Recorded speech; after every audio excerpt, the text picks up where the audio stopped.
I'm so angry right now. I feel like my whole body is on fire and I feel so stuffy and I can't breathe and I gotta run out of this room, otherwise I'm going to explode. Oh no. Why is that? Oh gosh, I'm not sure, but I'm sure it's a culturally bound symptom Syndrome.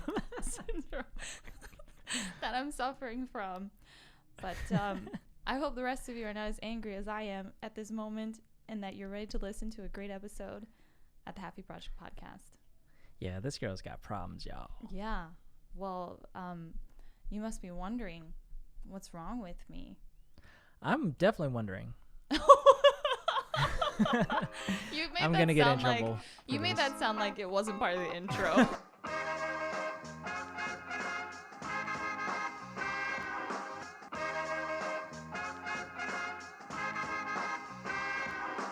Well, this is the podcast.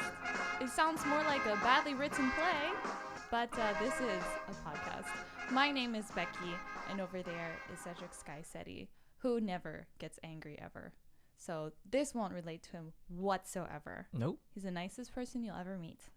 You see how she's trolling? No, I'm being really serious. I mean, yeah, I am nice, but, I think I might have some internal issues that I have to work through. And sometimes it manifests in certain ways. Oh.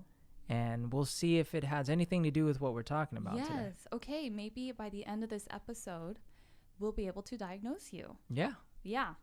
Don't try this at home. Don't try this at home, folks. But we would like to come in and say that though we, of course, we always have fun on this podcast, we are not by any means making light of any mental distress or emotional distress people are suffering if they find some of these qualities manifesting in their own lives. Because I think this, and for lack of a better word, illness, does manifest in a lot of people. And it's just not really openly talked about. Or maybe you're not even aware of what this is. And that is because it is a bit, I don't want to say niche, but it is rather specific, right, to Korean culture and society. Right. You made reference to it when you said cultural bound syndrome or symptom, whatever you said. Yeah, it came out really badly. Yeah. So, which simply, I guess the easiest way to view that is it's something that is more common within a certain group of people or within a certain culture. In this case, what we're talking about today is more specific to Korean people. Yeah. But it doesn't mean that other ethnic groups or other cultures don't experience the same thing. It's just something that has been sort of labeled, at least here in Korea. And it's something interesting because I wasn't too aware of it. I don't remember my mom ever mentioning this. I don't remember seeing it or hearing it on TV. And if I did, I just didn't know what it is. So I learned a lot just by looking this up. Yeah. Well, we should let people know what it is. If my intro was any indication, it has something to do with a feeling of angry and hot. And it is called Hwa-Byung. Hwa-Byung. So if you know Chinese characters or you know some Korean, Hwa would, it literally means like fire, right? Or anger. And Byung means illness. Like in Korean, we say Byungwon, the hospital. So Hwa-Byung is kind of like a fire angry illness, if we can, kind of translate it this way. And Hwa-Byung is a folk medical term in Korea, as in it arose locally from Korea. And it is, right, what you said, a cultural specific syndrome. And I think some people, if you are only purely looking at, let's say, a scientific or biological point of view, might be like, well, there is no actual like biochemical changes of your body organs happening to you. There's no actually specific disease that we can, quantify happening on you physically. But somebody who's looking at the more psychiatric side might notice, oh, there are some symptoms, but at the same time, it can be hard to distinguish an actual mental illness, let's say, from environmental factors or like a toxic atmosphere environment. So Hwa-Byung, I think at first look you would think like, oh, it's just like you're angry. You have anger issues. this might be a very common Western term to describe it, but Hwa-Byung is really a whole lot more than just a short fuse. Yeah, it's quite complicated and complex. I mean, human beings in and of themselves are super complex, right? And so even in any field dealing with the physical body or even the mental or anything psychological, I guess that's mental, but anything dealing with that, we've come very far in our research and our understanding of it, but we have probably only scratched the surface really of how deep we can go. And so Hwa-Byung is something to me that you can't really define. Like we've sort of created a term to try to describe what it is, but we've yet to really understand it. And so I think Hwa-Byung, along with a lot of other mental illnesses or diseases or syndromes, is just something that we try our best to put into words to describe it. You know what I mean? So I think this is going to be, I think you're going to hear today, as we're talking about this, a lot of back and forth, like varying different, like for example, symptoms of Hwa-Byung that doesn't seem to really relate. And some people might have certain symptoms while others will experience a whole different set of symptoms. And there's no same starting point for people who experience this. Like it could be birthed out of one situation for one person. It could be birthed out of another situation for another. Yeah. So yeah, it just shows you just how complex this is. And so, our aim isn't to try to define it and definitively say this is what it is, but we're going to try to explain or give you a general idea. And I think if you're Korean or grew up with, especially like an older generation of Korean, they're going to be probably quite familiar with the term. I would think so and, as well. They maybe have experienced it or are experiencing it. Yeah, that is very interesting. I find the term culture-bound syndrome very interesting. If you look up culture-bound syndrome, Hwa-Byung is actually a main one that is discussed a lot, it seems, in scientific journals. I think because it's just so maybe prevalent, or it's just the outward expression of it can be very extreme. Right. Right? And there's a whole lot of interesting culture-bound syndromes you can check out. But it's kind of like abnormal behavior, very specific to a type of culture or social group, I suppose. So Hwa-Byung is the well-known one in Korea. And you're right. I think a lot of older generation suffer from Hwa-Byung, or rather, through some of the studies, they tend to be typically middle-aged women, postmenopausal, who have low social economic status. So especially, I think, in Korean society, maybe not so much today, but you have, like, if you're an aging woman, let's say, and you didn't get a good education, you don't have a lot of money, you don't have a lot of freedom, you are tied specifically to your family, and let's say you don't have good relations within your family, you and your husband really fight, but you don't have a say because this is a patriarchal society. You have no escape route, or your mother-in-law treats you very, very badly.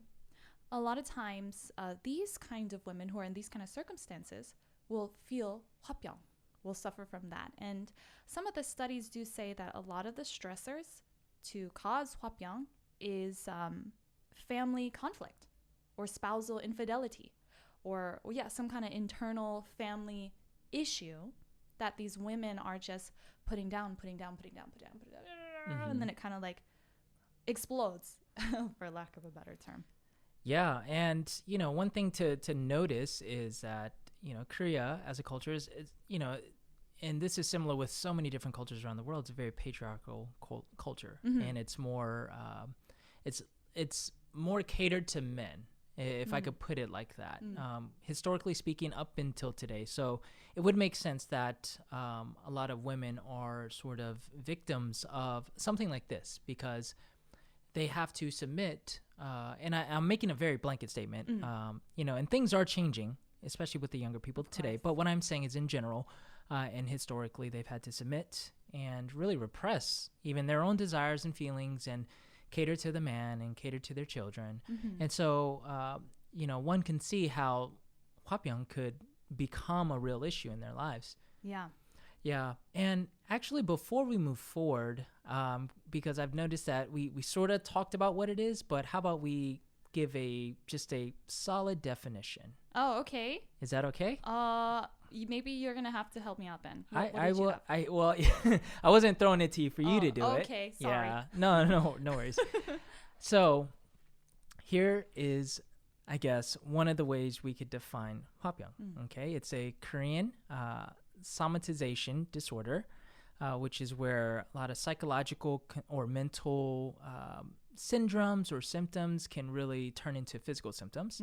And it's also a mental illness that arises when people are unable to confront their anger as a result of conditions, as you were describing, Becky, which they perceive to be unfair. And it's usually characterized by a lot of those symptoms that you mentioned, like the chest discomfort, a sense of choking, and you mentioned the urge to rush out of a room. So this is, if you could just package it as maybe a 1 or 2 sentence definition, that's what we're talking about. This is really excellent because who remembers our episode on Han? I'm hearing our listeners saying me from all over the world. Our Han episode, I'm actually really proud of that one. I think we covered it pretty well. And I was noticing a lot of similarities here. The sense of Han and then Hwa-Byung. And if I could just put my armchair psychiatrist suit on, I would say that Hwa-Byung is the condition that arises from a sense of Han. I wouldn't say Han is Hwa-Byung. Han, is that unjust and you can't fight back and you feel that bitter, grudging feeling inside you. And I think the more that you push it down and you can't deal with it, you can't express it in some way, you're repressing this anger, then it can turn into Hwa-Byung. This is what I think.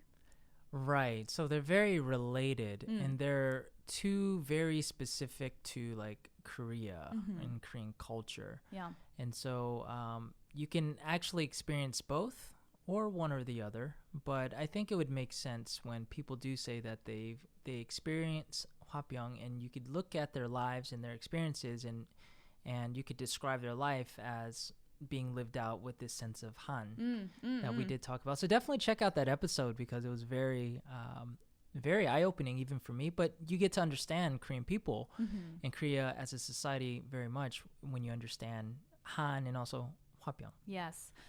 Some other symptoms I just wanted to bring out because like you mentioned the chest pressure, you mentioned the sensation of heat, wanting to run out of the room. But some other symptoms of Hwa-Byung would include heart palpitations, your heart starts beating, you have anorexia or insomnia, or you get headaches, you erupt in anger, or feeling very sad, getting depressed, frequent sighing. 억울한 기분. 억울하다 is that feeling of like, it's just so unfair, right? Bitter, feelings of guilt, and easily agitated. And these are symptoms of Hwa-Byung, but it's interesting because it's not necessarily like just angry. Sometimes it's this extreme sadness or just feeling guilty, put down, right? So I'm wondering if we have people who are listening who are like, oh, I totally understand that feeling, or oh, I've seen that in my own parents. Because it is, again, not just, even though we say it's real specific to Korean people, I would also say it's specific to Korean people throughout the diaspora. There's some studies that are carried out among the Korean American societies as well, and noticing that Hwa-Byung is also common among Korean immigrants who travel outside of Korea or who have to move to other countries and also suffer Hwa-Byung. So it isn't necessarily within the context of being inside the Korean country. But this seems to be something that arises specifically, culturally speaking. Right. I mean, if you have Koreans who are living abroad and maybe they're first generations overseas, I mean, it's likely that they would have grown up aware of what Hwa-Byung is. And so when they experience it overseas, they have the words, or they have at least a definition or a way to describe what they're feeling. And so when they go seek some sort of medical attention or help, they'll say, hey, I'm experiencing Hwa-Byung, in whatever way they describe it. And so that's specific to Korea in a sense of defining it. But I mean, if you think about it, a lot of the symptoms are shared with people who might be depressed or people who are very resentful and bitter. Maybe they've had a very rough life, and they express the same sort of symptoms. It can all, not that I'm diagnosing per se, but it could all be the same thing that everyone is experiencing. And I can recall, for me, having times where I felt very unjust and just very angry inside, but having to like keep it in for a good period of time. So could that be Hwa-Byung? Did you blow up later and run out of the room?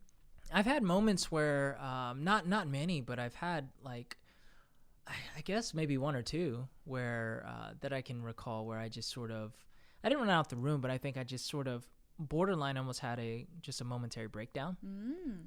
I think Hwa-Byung is less of an incident, because I think we sometimes just give into the feelings. Less of an incident, more of a chronic thing. Yeah. This is a kind of, I guess, the conclusion that I drew reading from this information. Sure. So I probably didn't experience it. I was just angry or something. Just mad. Just good old natural anger. Yeah.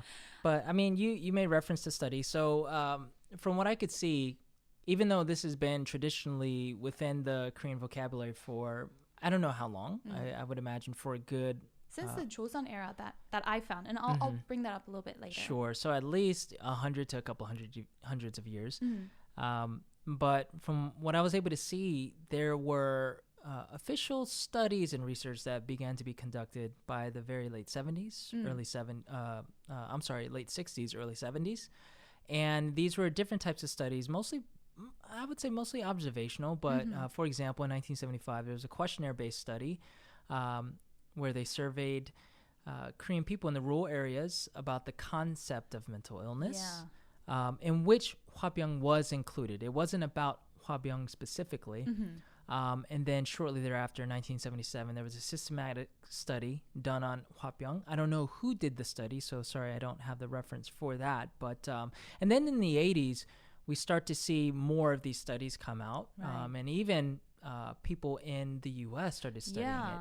Yeah, there was a study in 1983 by a psychiatrist, and I believe he was associated with the UCLA Medical Center, where his study suggested that Hwa-Byung might be a culture-bound syndrome, because at this point, and maybe even to today, some people might argue that it is. Some people might still say that it's not technically a cultural-bound syndrome.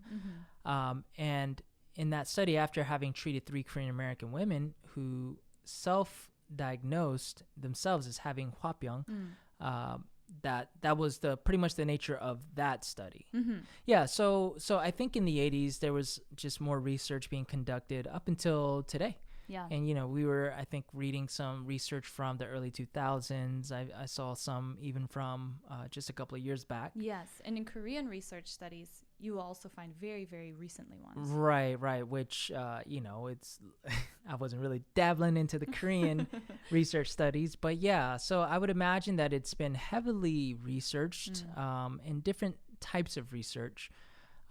So how effective some of these studies were, or how reliable, not sure, probably varying degrees, but at least there was attention brought to this, I guess, syndrome. Yeah. Fair point. I read that same article on that study, and I pulled out some of the quotes that the participants had stated about their Hwa-Byung, or the symptoms they felt, or why they felt the way that they did. So just to read a few of the statements that they had made, like someone would say, Hwa-Byung is when one's nerves waste away, right? Or when you're 속썩이다, which means like your inside is rotted away, kind of like this feeling, you're sick at heart.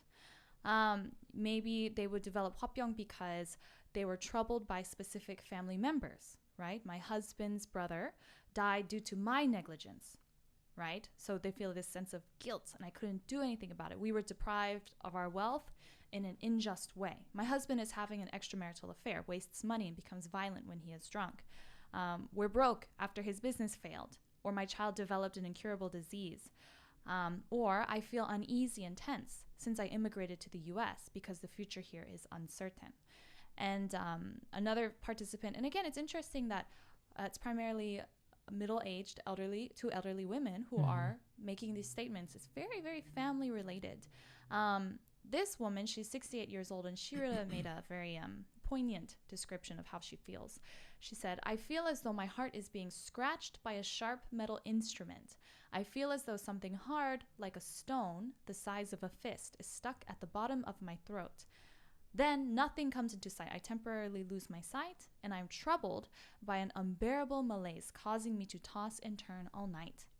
So, of course, it doesn't say specifically in the survey, like, we diagnose this as Hwa-Byung, but she does. She says, this is my feeling of Hwa-Byung. This is how I feel. Right. Yeah, and I did see it. Hwa-Byung in almost all instances was, it's like these elderly or older women they feel like they have a responsibility to their family, want to keep the peace, they want to make everything work out, and it doesn't. But then they have nobody to talk to or get to the root of the problem or be able to resolve this problem. And so it just build. Yeah, that's exactly what I was thinking, because I was thinking, what's the difference? What sets Korea apart? One of the things that I noticed was there was a difference in how, I guess, it's defined in Korea versus why don't we see this in the US, right? What makes Korea different or more special, if you will, to have such a term like this to describe what happens to people in Korea with this sort of syndrome? And this is just my observation, my opinion, but I think a lot of it goes to how society is and how you're expected to behave and how you're expected to live in this society, because again, Korea is a very social sort of culture, where I guess collectivistic type of culture, that's the word I was looking for, versus in the States it's more individualistic. So I think that has a big part to play, because if you're part of a family and you're a mom, let's just say decades ago, right? And it's probably very similar now, but I think even more common decades ago, and you're raising a family by yourself at home while your husband is going out and working, drinking, you suspect he's cheating. What do you do about that? Yeah. You know, like divorce, even though it is a thing in Korea, it's not as easy to come by, not as common. There's this stigma that comes on you if you were to divorce and be a single mom. So what other options do you have? Yeah. Mental health isn't really focused on here in Korea, even to today. And so what do? You have to repress your feelings. Yeah, because you want to save face and you don't want to jeopardize, the family harmony. You don't want to make your social relationships uncomfortable or letting them into all of your troubles. Right. So I feel like in Korea, there's less of a sense of escape from your situation, your problem. So if I could have an opinion or observation, that would be it. Versus in the West, even though a lot of people do feel trapped, overall there seems to be more options, more focus and attention to mental health and awareness, and different ways to escape the problem. And even Western medicine has developed to where if you feel depressed or you have anxiety, there are medications for that. Whether you subscribe to that or not, or agree with it or not, there are helpful options. Yeah. And I think this is also a big reason why, especially Korean immigrants or Kyopo who are living overseas, when they suffer from Hwa-Byung, why they are even less inclined to go get help from Western doctors. Because it's such a culturally intricate syndrome that oftentimes Western doctors, and I'm speaking from my own experience, my own family, will just be like, oh, it's just depression. It's depression and an inability to control your temper, which then puts a pressure back on you. You are the problem. Oh, you just don't have good control. You know what? You just need to count to 10, hold your breath a little bit, go to another room, calm down, and talk later. The thing is, because it's so culturally nuanced, there's people who maybe do eventually go, and it's hard to go get counseling. It's hard to accept something is wrong with my family and to acknowledge that to somebody else. And then going to a Western doctor who just tells you like, oh, it's depression, just take this medication. Right. that doesn't still get to the root of the problem. Right. Yeah. Yeah, absolutely. So I think, I think that would be probably the reason why you see this sort of concept described in Korea. Yeah. So I was trying to find examples of Hwa-Byung in books or movies so that maybe people can kind of visualize it. Because if you're fortunate enough to have never experienced Hwa-Byung or no one in your family does, I think sometimes you might feel like, well, you're just mad. You're just angry. Yeah. But it is something a bit more complex than that. And so I mentioned earlier the first mentioning of Hwa-Byung that I could find was in the autobiography of the wife to the heir of the throne. So it was to the prince. And basically, she was writing this biography describing her husband, who's the prince. And she wrote, "He is hardly able to allay his feelings when he is swept by anger. It's so abrupt. He became sad after he was treated by his father unjustly, and it led to pent-up anger," and explaining that he becomes a different person. He just can't control it.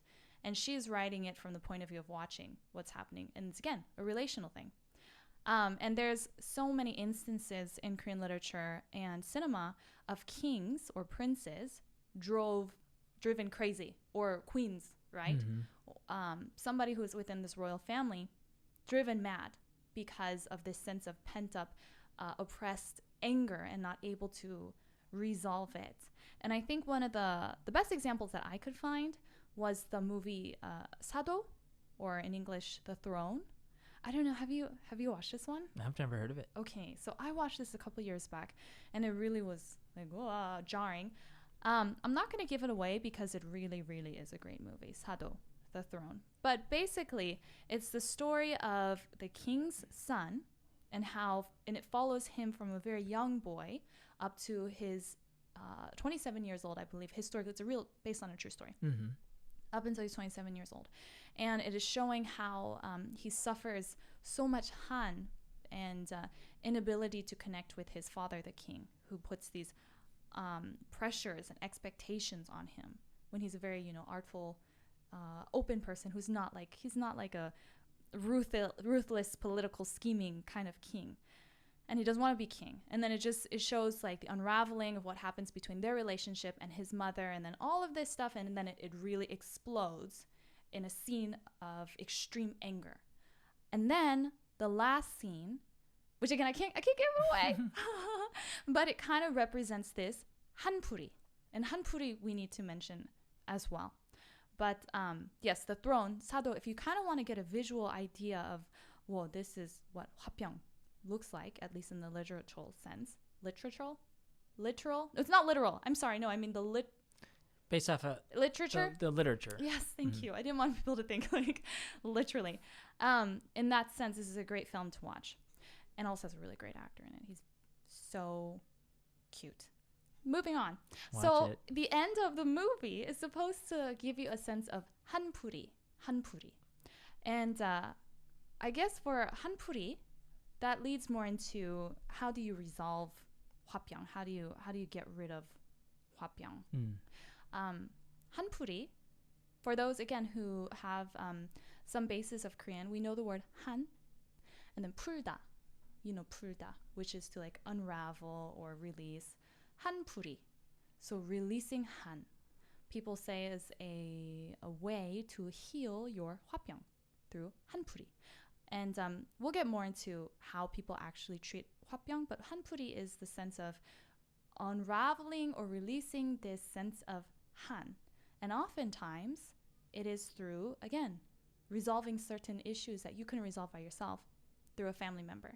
Perfect example, middle-aged woman who she suffers so much in her marriage, and they're very poor, and, she has so much han, and suffering, oppression, and then her son grows up to become a very successful businessman, and then gives her a life of freedom and wealth. Then she kind of unraveled that han. Right. She was able to escape it. This is an example of hanpuri. So yes, the movie, there's a little bit of hanpuri there. With a cute actor. With a cute actor. I mean, I won't go into too much, but he's cute. He's cute. Yeah, he's cute. So let's see. What do you want to move on to next? Do you want to talk about instances of Hwa-Byung that maybe you've seen in your own life? Yeah, I mean, before we exit out of examples in literature, not that this is a specific example, but I think a lot of people who watch Korean dramas, especially if you're not Korean, you'll notice that in a lot of dramas, it's very, it's exaggerated, and like a lot of times there are people who just kind of blow their top, or they're just angry people. And one of the... No, those are the actors. They get really angry people to act in these dramas. They're really angry. Right. Which in real life, yeah. That's authentic right there. It's real. Yeah, but one thing that you would notice, and it's sort of like a live meme, if I can call it that, is in a lot of dramas, I don't know if they still do this, but like people are always like fainting. You know what I mean? Like they're in a stressful situation. Yeah. They're like, oh, and they just faint. Oh, okay. You know what I mean? The moment you did that, I just visualized every single rich harmony I have seen exactly. in every drama. Exactly. And I don't know if that still happens, but that was definitely in the 90s and 2000s. Like everyone was just fainting everywhere. And that's the real actors too. I would imagine that, in the fictitious world, a lot of that could be like Hwa-Byung or a symptom. Okay. Maybe. Yeah. Who knows? Like that taptapan feeling. I can't breathe. Oh. Yeah, because it's always in response to a stressful situation. Good one. Yeah, but I think that's the only thing that I've noticed. Maybe. Yeah, but we can move on to. I have another thing. Sure. I was trying to see if there are any other symptoms or syndromes similar to Hwa-Byung that maybe some people can get a sense of. I get it. How extreme this is. We know the word amok, running amok. Like, he's just running amok. We use that now. It's a very watered down term of the original meaning. But amok is also a culturally bound syndrome. I think it was first seen or expressed among the Malay people. It's typically a man who has a period of intense brooding, and then he goes on a violent killing spree. It's like he pen, oppress, push, and then it just blows out in this crazy, insane, violent anger. So when I was thinking like, oh, wow, okay, another example of this push down, and then in the cultural context, you can't escape it, and then it just goes out somehow. I felt like they had some similarities. Yeah. In movies and in literature, you might see people who suffer from Hwa-Byung going out on these violent killing sprees, but I personally have not seen that here in Korea. God forbid. But Hwa-Byung can be very, very intense, I think, sometimes, and can be taken out on people too. Sure. Yeah. I mean, so moving on to instances maybe in my life or what I've experienced or I've seen, I was trying to think about situations that sort of resulted in me having Hwa-Byung or just like a period of time where I felt like I experienced that. And I can't say I have. I relate more to the Han. Yeah. The sense of Han. And I'm trying to think in my mom or her family if they've experienced it. What would have been interesting is, my harmony, my grandma, my mom's mom, passed back in 2006. But had I known about this concept then, you would have asked. Yeah, because like my grandma lived, she was born in 1920s in Korea. She lived through the Korean War, of course, in Seoul. And she went from dirt poor to, from my understanding, they after the war, they sort of built themselves up. And my grandma was in real estate, apparently. That's what my mom told me. I don't know what she was doing in real estate in Korea, like hustling. But, I don't know if she was an investor or whatnot. I got to ask my mom. But up until that point, I wonder if my grandma experienced any of that, my harmony. I feel like a lot of the older generation has experienced. Living through, not only the war, but the separation of the Koreas, during that time. So, man, that had to have been just a defining moment for a lot of Koreans who really experienced Hwa-Byung because of that. So I wonder if my harmony experienced that too. Yeah. I will tell you what, honestly, my harmony definitely suffered from Hwa-Byung. At this point now, I'm not really sure. But growing up, I remember any instant ever, if we were talking with her or over the phone or anything, it always ended up with just shouting and angry, and then we couldn't resolve it, and then we just wait a little bit, then we try again later. And it would sometimes, for me, it would oftentimes look very unreasonable. It's like, okay, right. It wasn't a big deal. I'm so sorry. But I remember my mom telling me that, like, oh, you know, Halmoni, she has a lot of anger inside her, is what she would say. And yeah, because it makes perfect sense when I look back at my Halmoni's history, because she was in a very loveless, difficult marriage for years. She married extremely young to a man who was much older than her, my grandfather, who I never met. And they suffered a lot. And then, so I think my Halmoni really had to push it down to keep the family surviving in very impoverished circumstances. And she did, you know, she's a very strong woman, but inevitably, I think it led her with a sense of unfairness, and she really would get angry a lot. I remember growing up. It's changed now. Since I visit her, she's become a much softer woman. But I would say very clearly, yes, my Halmoni suffered from Hwa-Byung. Another thing that goes together with Hwa-Byung is Hwa-Byung. Have you heard of Hwa-Byung? I don't think so. Well, we can guess because hada. Cry? No. Crying? Oh. No. No, hada is depressed. So Hwa-Byung. This is depression, Hwa, anger, Byung, illness. So people who suffer from Hwa-Byung is like, you have Hwa-Byung is anger something, but also you're depressed.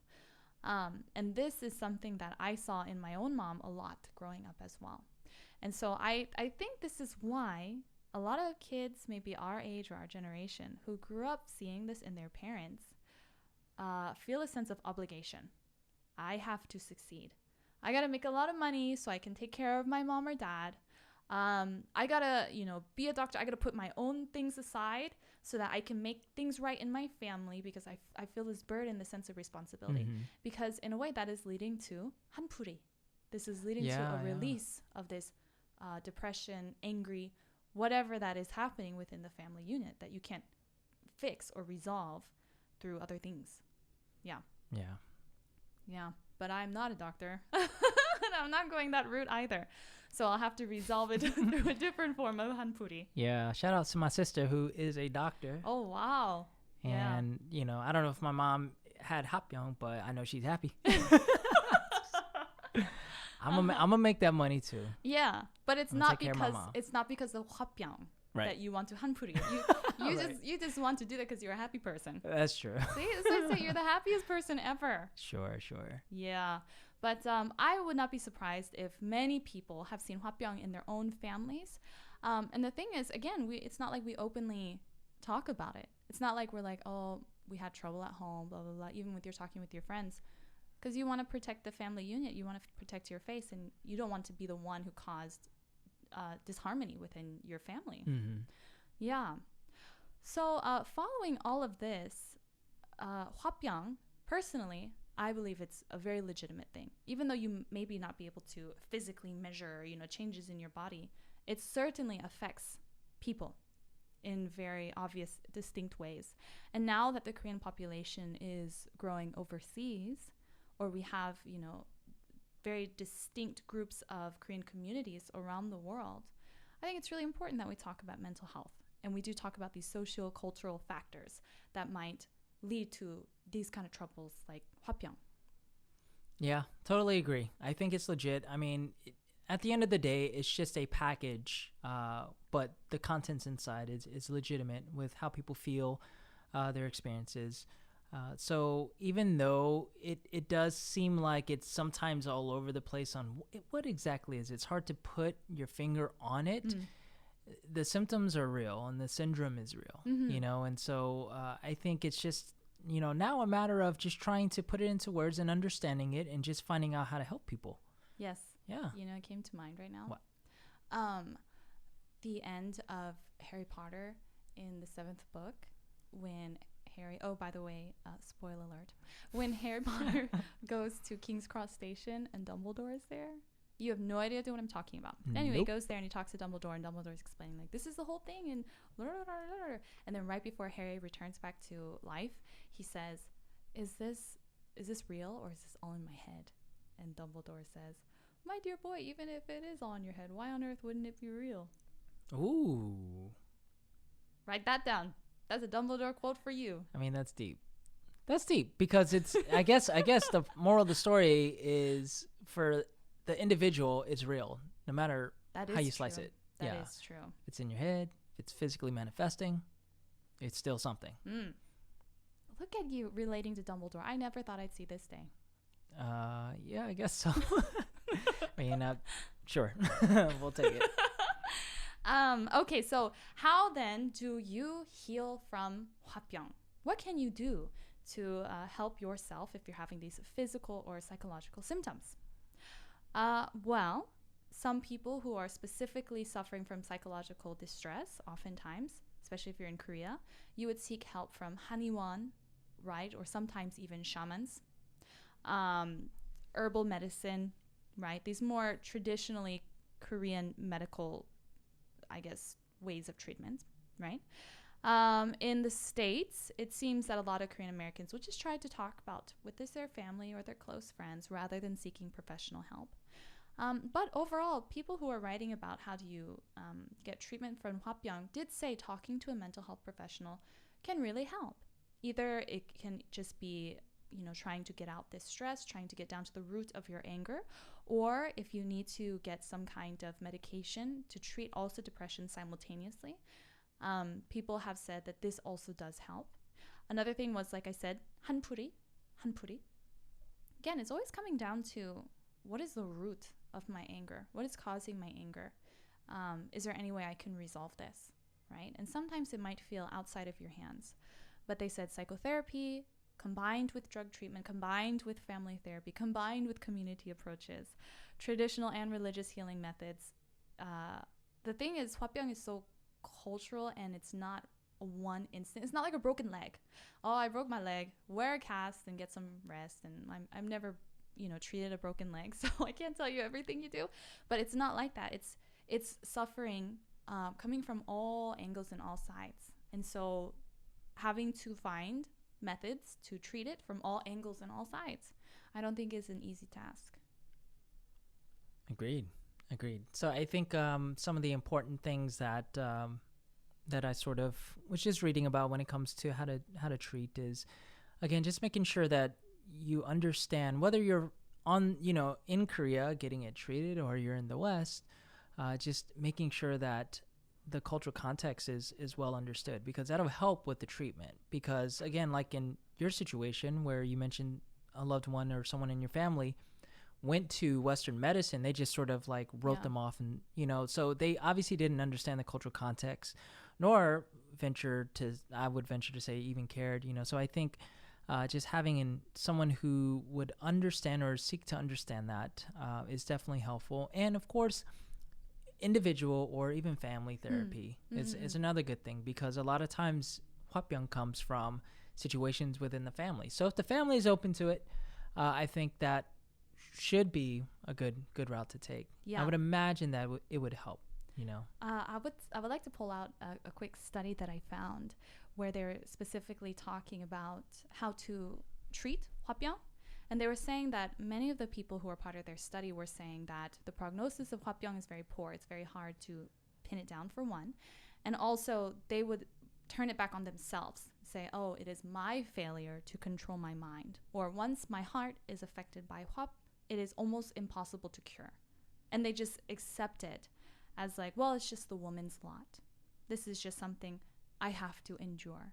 And it's a very, it just becomes internalized, when in reality it is a lot of different factors. So if you feel like I have Hwa-Byung or someone in my family has Hwa-Byung, the truth is that I do think that there can be treatment for that. So the same case study was conducting treatments on Korean American patients with Hwa-Byung, and they reported that they recovered completely with an antidepressant combined with supportive psychotherapy and, here's a key one, environmental change. Because again, it's cultural.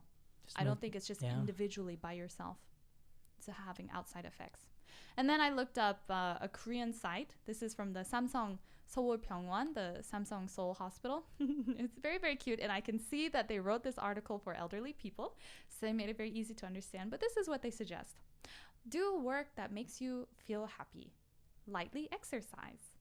Have your own hobbies. Meet often with people who are good. Enjoy good conversation. Share your feelings. Express yourself clearly. Don't drink alcohol. Don't rely on cigarettes. And if you must, treat your depression medically. So again, it's not just one thing that you can just treat, but it can be treated. This is my conclusion. Amen. Nothing I can add to that. Yeah. It's a good way to end. Yeah, well, that's Hwa-Byung, ladies and gentlemen. This is just something funny that I found on another Korean website. It's called Korean folk syndrome. Korean folk syndrome. Here they wrote the English translation next to the Korean one. So in the Korean it said 한국 민속 증후군, right, which is Korean folk syndrome. And then the side part they put a Korean fork syndrome. And I stared at it for a good minute and a half, and I was like, what am I reading right now? Am I on the right page? Then I realized it. Folk syndrome. So if you have Korean folk syndrome, Korean fork syndrome, whichever one, it can be treated. Okay, that's all I have today. And I guess we're just gonna sign off here. Go have some nice conversation, get some fresh air, light exercise, and do some things that we like to do so that we can continue living a happy, fulfilled life. And we hope that you do the same. So thanks for listening, and we'll see you guys next time. We are the Halfie Project.